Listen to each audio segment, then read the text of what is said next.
Hey guys, just got some breaking news here. Johan Ackermann has been named as the coach for the Vodacom Bulls. They've just announced it now. He is currently with the junior box in Italy at the moment as they prepare for the final with New Zealand on Saturday. He's been helping them, he's been assisting them during their preparations for the Junior World Championship. But he will be in Pretoria next week to take up the job as Bulls coach. He replaces Jake White, of course, who was. How can I say, unceremoniously exited after a bit of a player and assistant coach revolt. And Jake obviously exited the Bulls about a week ago. The Bulls have been looking for a coach. There were only four candidates that were put forward by the board to talk about, and Ackermann was the only one that was not in a long-term contract. The other three, of course, Johan van Kraan, who is at Bath Rugby and won the treble there in England this year, won the Challenge Cup as well in Europe. And then also you have Franco Smith, who won the URC with Glasgow Warriors last season. And you had Jacques Nienaber, the Springbok coach, ex-Springbok coach, and the current Leinster assistant coach, who's also, all three of those, Johan van Kraan's in a long-term contract in Bath. Franco Smith has got a year left on his contract, and Jacques Nienaber has got a year left on his contract. Yeah, I've always thought that it would come down between Ackermann and Franco Smith, perhaps, because I thought Jacques Nienaber might come back to the Springboks at some point. It makes sense, and if you think of the ties between Edgar Rathbone, who used to work at the Lions as Ellis Park's managing director, and Ackermann, who was at that time the head coach of the Lions, there's a very close bond between the two of them. Ackermann has lived in Pretoria. He is living in Pretoria already, so it's a good fit, and he played for the Bulls. He certainly grew up, and his first rugby was always played for the Bulls before he moved on, and his coaching career has been successful at the Lions. Of course, he was part of John Mitchell's team that won the Currie Cup. I think it was in 2013. I could be corrected there, and then he built up the Lions from there.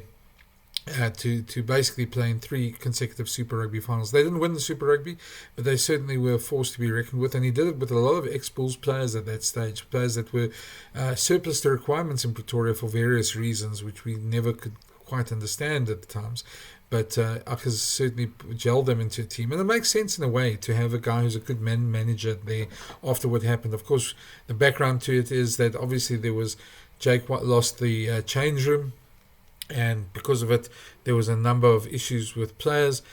Players formed a sort of a delegation under Marcel Coetzee and Rowan Nokia, the two captains who went to go see Edgar Rathbone and put the players' problems forward to them. There was also a story that there was a huge fallout between Jake White and his assistant coach Andries Becker, that Edgar Rathbone had to intervene during the season, and there was, of course, the stories that he had fallen out with Edgar Rathbone at the same time.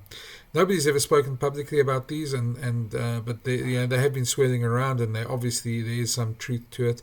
But Jake was eventually exited after making his third URC final in 4 years, which is quite strange for a coach to be after such success.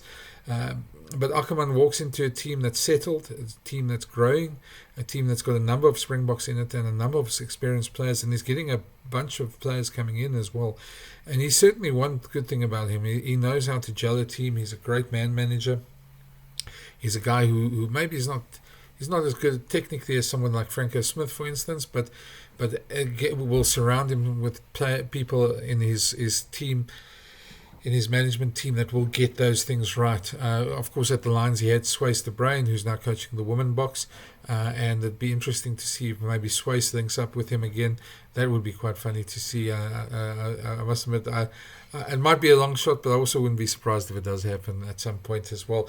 Ackermann will decide on his assistant coaches, because that was part of the revolt against Jake, as the assistant coaches Chris Rousseau and Andries Becker, who both haven't spoken about it either, who apparently were part of the revolt against Jake, and it also went against him and So the question there is, do you keep those assistant coaches knowing that they were part of that revolt, and how do you handle the player revolt coming in? And that's something Johan Ackermann will have to address, and we will definitely ask him when I see him next week, when he comes back to Pretoria. We'll try and pose some of those questions to him.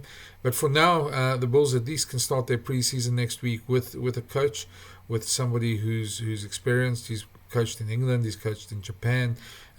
He's certainly a great manager, and you'll have to get used to the pace of the URC very quickly, because the Bulls have got a hell of a season ahead of them. Other than the URC, the Champions Cup was drawn yesterday, and they've got Bordeaux in their first game, the champions, and then the finalists Northampton Saints in their second game. So what a challenge for a coach to have. Still, that's something that Ackermann will have to navigate, and that's not going to be easy. And there's a lot of expectation that with the reinforcements that are coming in, with Andre Pollard, the Springbok fly-half, who's joining them, and the likes of Jan Serfontein, Nicholas Janssen van Rensburg, Paul de Vet, Jean-Ray Rudolph, Marvin Ori. There's a bunch of players that have joined them as well.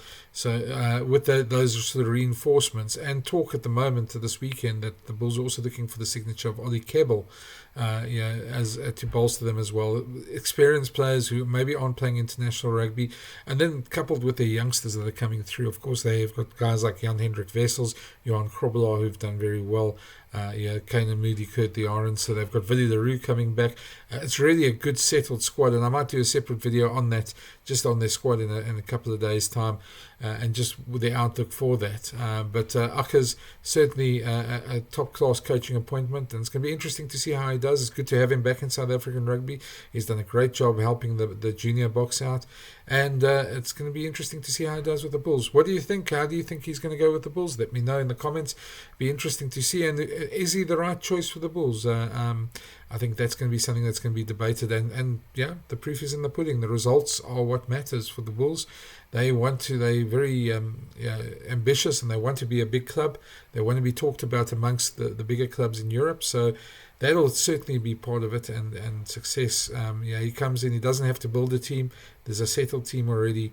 He's just got to take them further. So it's going to be interesting to see how he does. He's known for playing a very exciting brand of rugby, and that'll suit the Bulls players he has at the moment. He's known for a strong forward pack, and that will suit the Bulls as well. But it's going to be interesting to see how his tenure develops.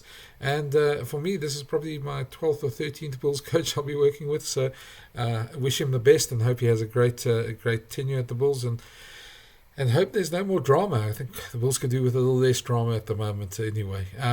Saying that, I'd love to hear your thoughts. Put them in the comments, and if you haven't already, please smash that subscribe button. Chat to you soon. Cheers.